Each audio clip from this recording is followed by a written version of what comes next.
guaranteed.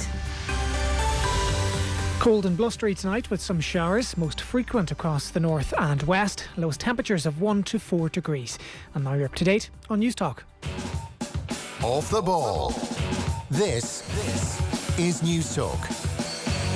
Hello there, you're welcome along. So busy show this evening. Pat Nevin and Mark Lawrenson with us. Liverpool establishing a 9-point lead over City as Pep rages against the world.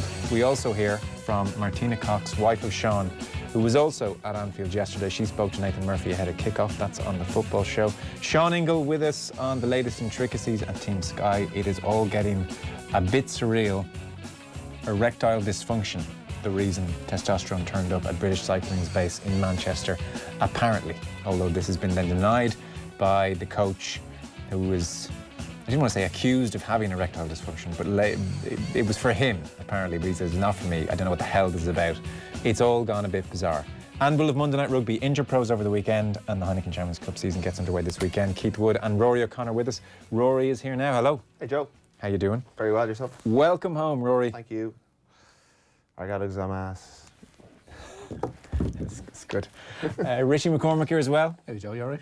Thank you so much, Richie. Thank you so much. Stop. Thank you so much. Stop. You're just like him.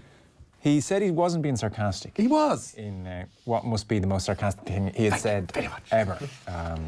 It was quite something, wasn't it? He does, Pep, at the very worst of times, tend to get incredibly... He's a bad loser. Neurotic. Like, he's rubbing his face, even the press conference, he starts rubbing his face, he's one step away from him in an eye twitch, just doesn't take it well. Every part of God his at being. one stage when he looked to the heavens, it was marvellous. I mean, some higher being would come out and strike down the referee. Or his pleading for 2 points towards the end, though, was a bit much, I felt. Because, I mean, look, the second one absolutely was not a penalty, but I mean, he starts to go, two. Yeah. And I mean, just arching his back. It's quite flexible. Cat-like. Man, it was a cat. Like, he just Pep definitely does yoga. I would think he does. He still looks very lithe. But it was somebody who I think was understanding in real time. This is over now. This is kind of like, I can't believe this has happened. And Liverpool obviously were brilliant. Where are you standing on the first Trent Alexander moment? Not a penalty. Although, like, this is the thing. All right. This is the thing, right? The whole VAR discussion and this granular looks at handballs and offsides. What VAR has done really well, really quickly, is made the conversation about football very boring. When people are backwards and forwarding screen grabs of subsections of handball rules to each other as part of the discourse of football, you're in a bad place in terms of where the sport is. I went to Japan and football. I came back and football's awful. It's like that's all it is. It's like really boring. Like, and every who gets goal off on that? then you're like you watch a goal and you're like you have to wait for it to be confirmed. It's like, I mean, I know I cover a sport that has a lot of video technology involved and a lot of tries get reviewed, but it's it's a stop-start game. But they've absolutely, like, when you're going back to whether the first, like, should that goal have been chalked off and given a free out to Liverpool at the other end for 2 minutes, for 90 seconds previously, possibly. But that's a load of rubbish. Who cares? Like, and it's actually shown how referee discretion was actually a really good thing. The referees generally made, I know they got a lot wrong, but they generally made common sense decisions. Whereas you're going, I mean, that's Sheffield United. The David McGoldrick offside, the one that was ruled out for offside when your man's hand was over the line. The Firmino squiggly armpit lines. last week. It's rubbish. It's absolute rubbish. It's made football intensely boring to even talk about. Yeah. If they speed up the offside thing, does that remain rubbish? Because I know it's a fine margin we're talking about, but it's still the correct decision. Is it? And is it in the spirit of, like, rewarding attacking play when a hand is gone across the line? And wasn't it more fun when we could just slate linesmen for making mistakes? Blatter had, for all of his misgivings, had a very salient point. When he was talking about video replays in the introduction of them, he said they will take away, part of the core element of the game, which is arguing about it and getting upset about it. Sorry, we've never argued more about it. But the actual game itself... We're not even arguing it. Like, we used to be able to about pin the it on... application of technology. You used to be able to pin it on the line, Christ. an assistant referee. Now you're pinning on a faceless, person's not even, like, I don't know where they sit. They're in some office Stockley somewhere. Park. Stockley Park, sorry. I've missed all of this. And I've come back and it was like... I mean, loads of great stuff happened yesterday. It was a really enjoyable game. Loads of unbelievable on-pitch stuff. And then everyone's talking about, a manager going... We shouldn't know what Stockley Park is. Yeah. We shouldn't know where that is. I wonder with the offside thing, could you clean that up very quickly by... They can get quite specific now in terms of body parts. too specific, Joe. Well, indeed. But they can say, well, look, a hand is okay. It has to be, I don't know, maybe head is the clearest thing to use. I don't know, maybe it's foot, whatever. But they can clear that up. As for the handball thing, it was interesting reading different things about the initial decision. And one thing I hadn't thought of at the time, but now makes total sense today, is that, say they look at the Trent Alexander-Arnold handball and they see his hand and they say, unnatural position, making your body bigger is the letter of the law, I suppose. And they say, yeah, your hand, it was conveniently in a nice place and you had plenty of time to get it out of the way and it happened to stop the ball and there was a bit of danger behind you. That should be a handball. Say that's their interpretation. But then the next layer upon that is that obviously Bernardo Silva handballs build up to it. Can we not talk about the goals? 1 second. Bernardo Silva handballs. Fabinho's goal was good. This is crystal clear. Really good goal. This could clear it up in no time. Bernardo Silva handballs in the immediate build up to that, right? So the rule is now, if you handball and it leads to a goal, no matter what, intentional, accidental, it's not a goal. Therefore, they could have looked at it and said, well, Alexander-Arnold has handballed here, but because it's come off Bernardo Silva's hand, that would lead to a penalty, more than likely a goal. It's actually the easiest decision there's ever been. Well, I thought Liverpool have profited from is able to play the ball in from out wide and get in behind the City defence. We have Mark Lawrence But and Pat seriously, Nevin on is this side not about what Pep Guardiola wants? He wants us to talk about VAR. He doesn't want us to talk about the fact that his team can't defend. The fact that his team was... The fact he's got a central midfield. He's got a going around with those histrionics is partly him losing the plot, but also him changing the narrative away from the fact that he didn't strengthen his defence well enough over the course of the summer, so that when they had an injury crisis, they were left with Fernandinho in centre half and a left back who can't defend. They were too tight. We'll get to that. Well, we won't, because all we ever talk about is the wrong decisions, and also it's a 3-hour show. I know. Well, that's definitely going to get. I'm not here for 3 hours. But no, like that. It's classic messaging from a diversion tactics from the fact that Man City were torn apart frequently. I know they actually played some good football They played themselves. really well, Man City. They did, but you can't have defence like that and expect to win a title, and that's basically, I don't think it's over per se, but I probably think Liverpool's biggest challenges come from elsewhere. City have problems. City still have to play Chelsea home and away and still have to play Leicester home and away, and they've got a clutch of top 10 teams as well that they've still to play either way, home or away. So they're actually, I don't want to say in a spot of bother, but they've got some serious thinking to do during the course of the international break about how they're going to approach the second half of the season. Yeah, it's true. It was an amazing game. I mean, Fabinho's strike was very nice and all that, and then the second goal was just a thing of beauty. And my new favourite thing in life is to watch Liverpool full-back switch play. It's glorious. Yeah, off the left. Phenomenal. Whatever way you want Arnold's just like both sides. There's some team like they've. I know they don't have the same injury, but they lost Matip and they brought in Lovren, who everyone thinks is terrible, but he actually did pretty well. A really good game last night. A really good game. And City, you could watch those two play against each other. You take away VAR and just let someone actually referee it properly. Yeah. I could watch that all day. I suppose the biggest issue with VAR, obviously, I think ultimately it's probably getting more decisions wrong than not, but it has a massive optics problem. The delay for the McGoldrick offside, that has to go. That's madness, the 3-minute thing. But I think, in the Champions League, when the referee runs over to the monitor and looks at it himself, just the optics are so much cleaner. Everybody in the stadium has something to look at. Yeah, myself and Pat were talking about that last week. Right. Yeah. So there's that. I mean, it's not the most thrilling thing, but it's something. There's a bit of drama. You see the referee running over. Is he looking at it for 20 seconds? Is he making up his mind straight away? And at least everybody in the stadium has a feel for what's going on. How much did everyone pay to go to that match yesterday? And they've no control or they've no idea of what's going on for the most important part. It's like, I kept complaining about Croke Park not showing replays during the championship, but they weren't actually impacting on what was it I paid in to see, really. It was just that enhances the experience.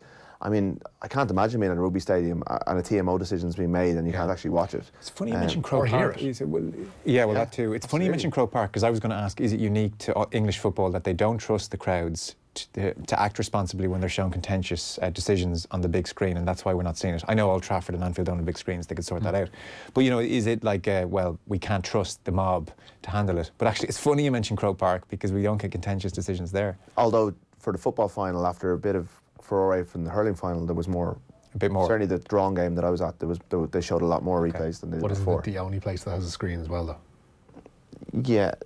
Yeah, but no, I think what other sports, American sports, like people possibly don't realise that American sports crowds are awful. Like, they're really aggressive and they're really over the top, and yet they show and they're really drunk because they've been out in the car park for 6 hours. Yeah. And yes, they show everything and they contest everything and they've got the lines and they've got So, I think if I was a paying season ticket holder in Anfield, I know they don't have a screen, but if you could get a screen in there, not to be able to see what, and then obviously you're able to go on your phone then when 5G comes, everyone will just be able to watch it live on their phones and not watch it on the TV itself. They'll have to bring that in because they're trying to do terminal damage to what actually was a good move for the game. I can't believe what a mess they made of it, actually. It is extraordinary. Yeah. We're going to talk rugby after 8 o'clock. Keith Wood's going to join us as well. You were watching the Interpros over the weekend, and then we've got Champions Cup action live here and Off the Ball again this season, coming up at the weekend. In short, Leinster gave Connacht very comfortable hiding, really bashed them up front, 42 points to 11.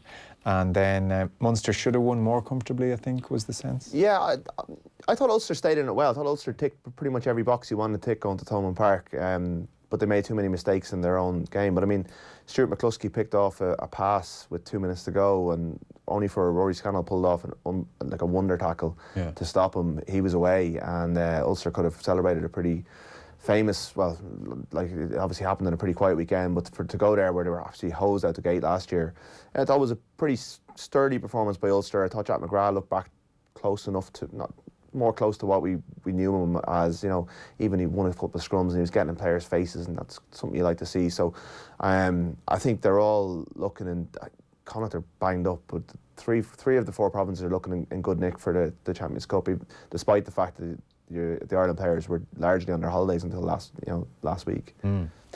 Munster, and we'll touch on this with Keith after 8. So Munster are in a pool with Saracens, amongst others, the pool of death that's been talked about. And it was interesting, Mark McCall came out over the weekend and said, well, we now have to reprioritise. So Europe is going to have to take a back seat for us, as Dundalk score against Linfield, 6 minutes on the clock. Mark McCall was saying, we're 35 points down. We now need to focus on Premiership survival. So does that, well, it certainly opens the door for Munster, and I presume Leinster as well, in Europe, if he follows through in that.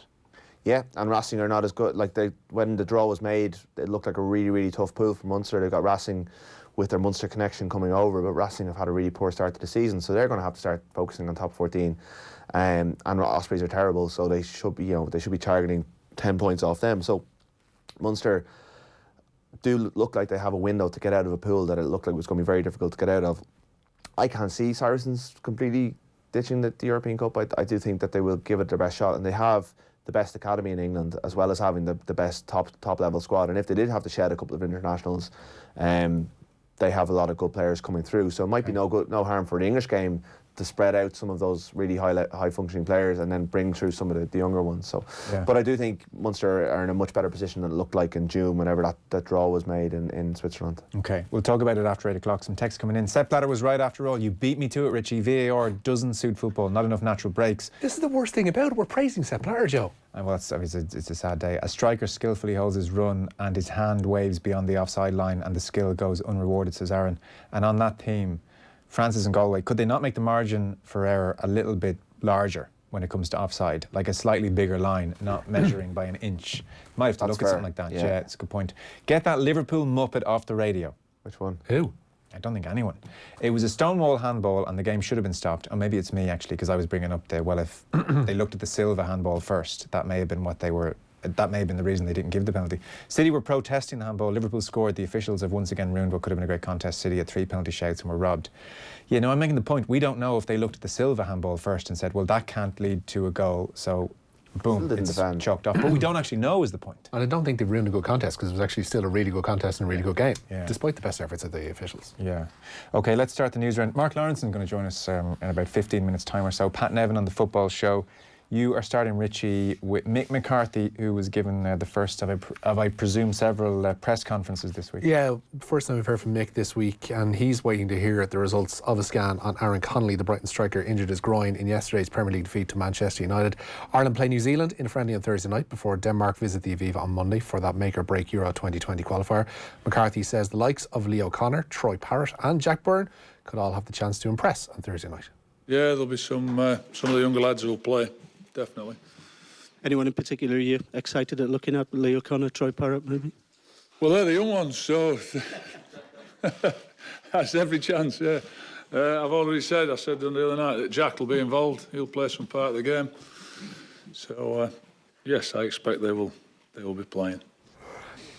We have some Pep Yeah, Manchester City manager Pep Guardiola, he'll escape FA punishment for his antics at Anfield yesterday. He remonstrated with the fourth official and was sarcastically thanked referee Mike Oliver and his assistants after City's 3-1 defeat to Liverpool. That loss leaves City fourth in the Premier League table, 9 points adrift of Liverpool. And after the game, Guardiola insisted his gratitude towards the officials was on the level.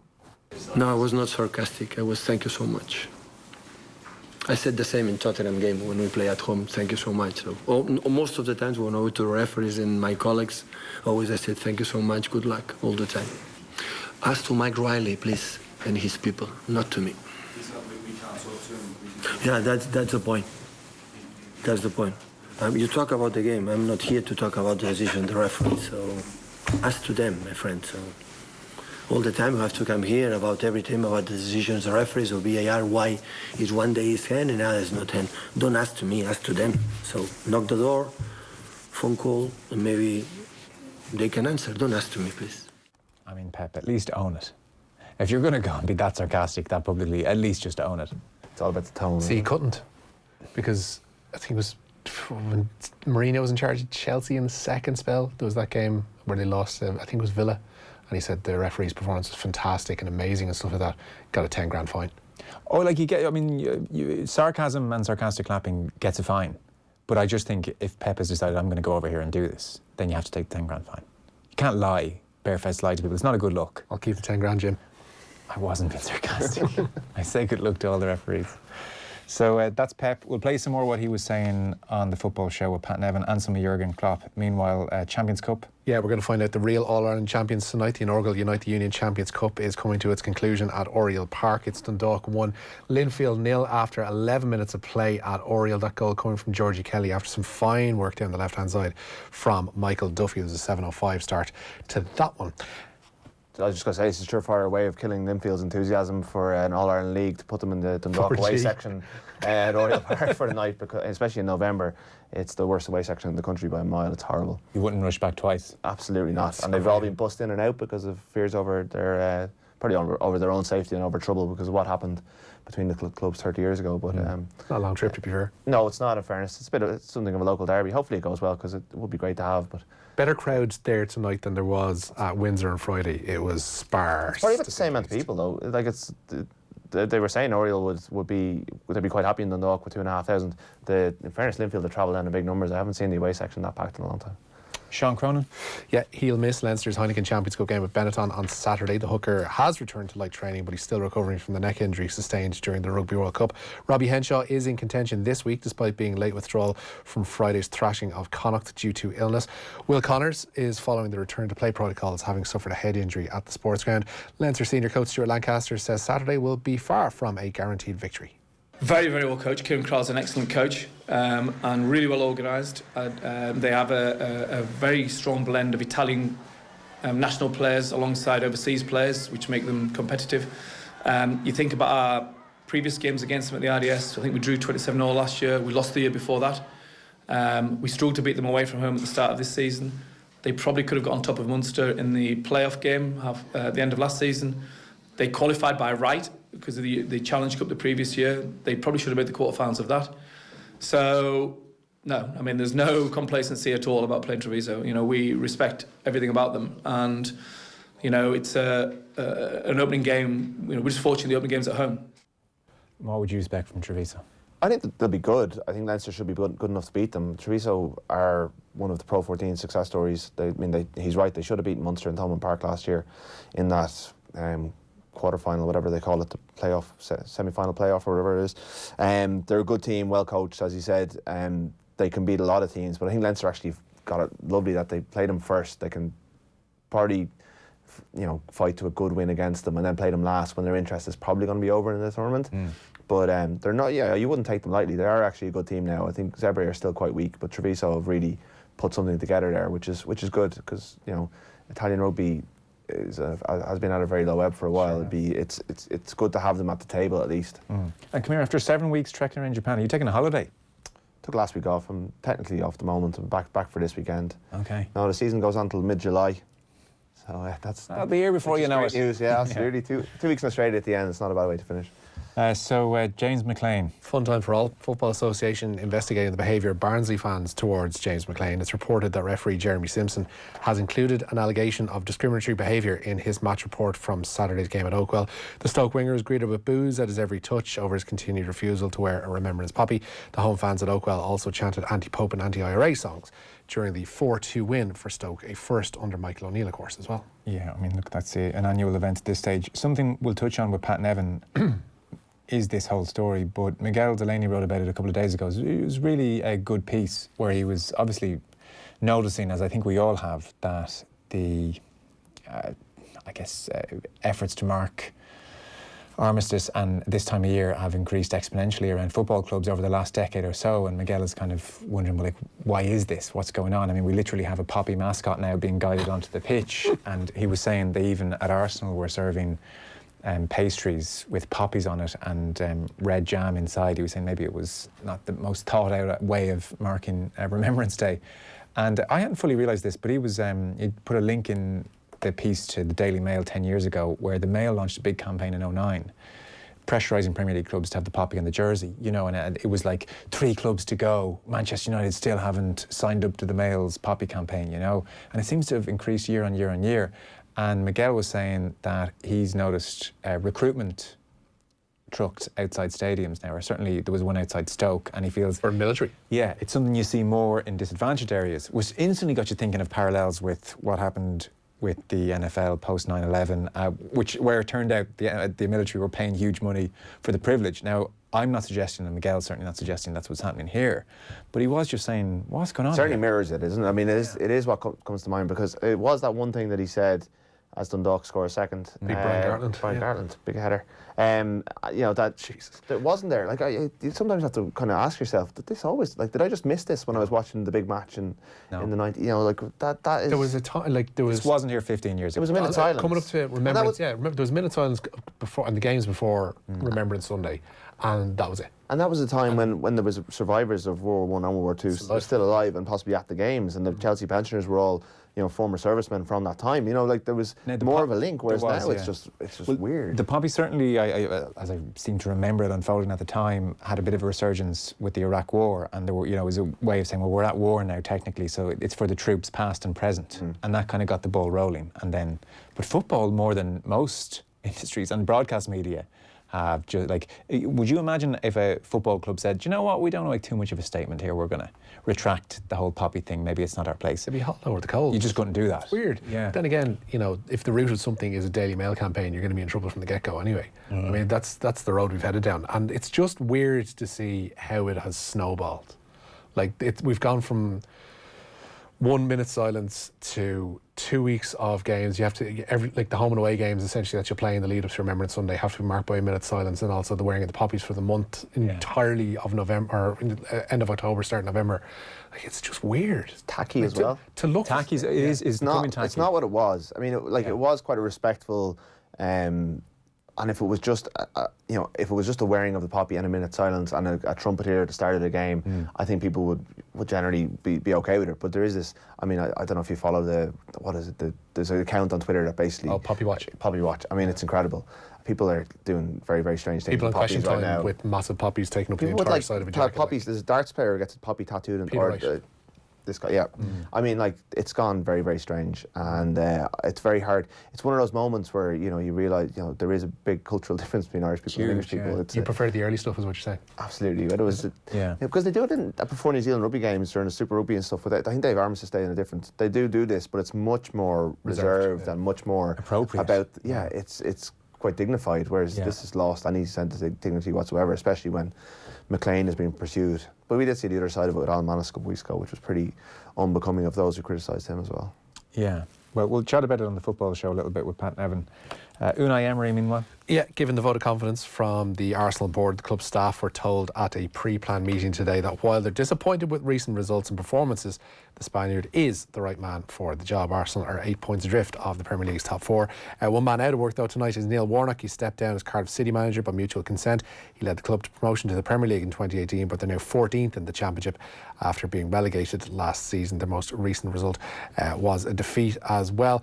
Warnock says he feels it's the right time time for a new voice to help them be successful.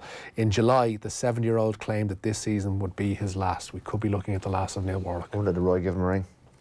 Oh yeah, didn't he? Yeah, When he bit lost of his class. job, bit of class, Bit of yeah. class. Jack Murray on Twitter, read the handball and VAR at the hurling final this year. I had to take to Twitter to see what Richie Hogan did. At Croke Park, that was great since they fixed the mobile signal, apparently. Have they? I don't know. I was there for the final, wasn't great. Can the referee not carry a monitor or phone or some kind of screen with him that can show replays, would save delays going to VAR or going pitch side? See, I don't think the going pitch side works all that badly on Champions League nights. No. Because you're actually watching something unfold, it's fine. There's an element of drama to that. And there's also a sense that the person in the stadium is having some input into the decision that's being made. It feels- even the though- same as watching Nigel Owens look at a big screen Yeah. up behind the goal, and even though it might be in a Pro 14 ground, very, very small and very, very grainy, at least they're having some input into it. Whereas if it's happening outside of the stadium, it just becomes this very faceless thing. It does. It feels more transparent, even though I don't think it actually is more transparent. You know, it's the same. You're going to a VAR box. Everybody sees that happening watching at home. So it's not like there's anything dodgy happening, but it just But the feels final more decision transparent. be with the referee in the stadium, like he gets the feedback from the people that He gets to make an in informed decision. Bletchley Park, wherever it's called. Stockley Park. Stockley Park, sorry. Should know this. But he can't. I've been away. I don't know if I mentioned. But a referee on a pitch can't take advice from somebody who's watched 3 replays and ignore it. But then he goes and watches it himself. and Oh, if he thinks watches they're- himself, Yeah, yeah. I mean, this has to be like they have to watches watch it. it himself. Yeah, yeah. And he has. I mean, does the ruling on the field become what does the referee's ruling become the thing that they have to disprove almost? Yeah. And then he gets to look at it and go, no, I'm going to stick with what I had before. Yeah. And also, like with the offsides, it has to be that the words. I mean, I am bringing some rugby into this, but like the clear and obvious thing has to be there. I mean, if it's just a fingertip or like a hand, I just don't think that's enough to rule out a perfectly good goal and deny someone a goal bonus and deny everyone in the stadium the joy of and everything at stake. It's just incredible. Have you noticed even when, I think it was Azpilicueta scored the other night for Chelsea, you're just waiting. You know, you barely even celebrate. Brian Kerr was saying yesterday to Rob Daly on commentary that young aspiring referees now will grow up hoping to be the top VAR man because frankly, referees just dealing with this, the incidental stuff. What a world, Joe. What kind of a But he's world right are we because they don't get cultivating? any grief. Yeah. Because they're not on social media. There's no one screaming at. There's not 50,000 people screaming at them. Whereas it's the guy it's the sucker in the stadium who's getting all the abuse for a decision he didn't even make. The lad's having a coffee, relaxed Yeah. in the warm booth. In Stockley Park. Pep in his face. So just a very few quick club results from the Yeah, weekend. Tipperary's Boris Ali saw off Glen Rovers of Cork by 117-38 and booked their place in the Munster Club Hurling Championship final at the weekend where they'll face Waterford's Ballygunner. It was a 17 points to 9 win for the Waterford side over Limerick's Patrickswell. Schlockneil of Derry are the Ulster Club Hurling champions yet again after their 115 to 10 points win over Dunloy. St Thomas won the Galway County final, having the measure of Liam Mellows by 113 to 14 points. And in the football, All-Ireland champions Corofin got the better of Ballintubber of Mayo by 110 to 11 points to reach the Connacht final. They'll face Roscommons, Padraig Pearce's. East Kerry won the county final in the Kingdom for the first time in 20 years. They saw off Dr. Crokes on a scoreline of 214 to 17 in Tralee. Paddy Clifford, brother of David, man of the match. Talented family. He's the slightly older one, 24, was with the Kerry junior footballers. Certainly last year, I'm not sure about this year, but he was man of the match and David scored a goal. So there you are. And just the last one, Salazar has taken his punishment. Oh, wait. Yeah, Alberto Salazar has launched an appeal with the Court of Arbitration for Sport. This was expected. The long-distance coach, formerly that of Mo Farah, of course, and Dr. Jeffrey Brown, the endocrinologist, were both handed 4-year bans by the US Anti-Doping Agency at the end of September after a 4-year investigation to matters at the Nike Oregon project, which has since been closed down. Salazar and Brown have both taken their cases to CAS, but are unlikely to have those cases heard before March of next year. Richie, thank you so much. No, thank you so much. Can I get a final decision on that, thanks? Now, competition time. Every night this week, we're giving you the chance to win dinner for 2 at the award-winning Brasserie at the luxurious 5-star Marco Hotel. Brasserie located directly behind the Bord Gosh Energy Theatre. Perfect location for some pre-theatre dining or parties for the festive season. To be in with a chance of winning, just answer this question. 10 years ago, next Monday, Thierry Henry handled the ball against Ireland. We've let it go. Before setting up the goal, which sent France to the World Cup. Question is, who was the referee that night? Who was the referee that night? Text your name and answer 53106 for 30 cents. We'll contact the winner after the show. All with thanks to the Brasserie at the Marco Hotel, where you can enjoy their menu, a unique twist on the traditional. And keep an eye on offtheball.com as well for all of the other prizes. I wouldn't know the answer to that, actually. I can see him. I was writing a piece about it because I was there in the away section that night and I had to look it up. Okay. Got an email about him from Raphael Rum before the show, so I know his name. But neither of you would have known 2 weeks ago. It is on Google for anyone.